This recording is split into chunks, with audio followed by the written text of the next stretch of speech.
Hello everyone, welcome to Mana College, and today's topic is applications of MOSFET. Previous మనం చెప్పుకున్నాయి advantages and disadvantages of MOSFET, differences between JFET and MOSFET. In this topic, what are the applications of MOSFET? First one, general గా దేంట్లో use చేస్తామంటే amplifiers లో use చేస్తాం. So second one దేంట్లో use చేస్తామంటే switching power supplies లో use చేస్తాం. Third one digital logic gates NAND and NOR gates ని డిజైన్ చేయడానికి we're using MOSFETs, voltage regulators, etc. Not only NAND and NOR, different types of voltage regulators lo kuda use chestam.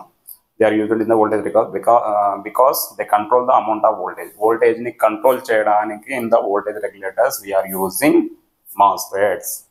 Next, memory devices, memory cells lo kuda use chestuntam. Data logic 1010 store chesukodam. So these are the general applications of MOSFET.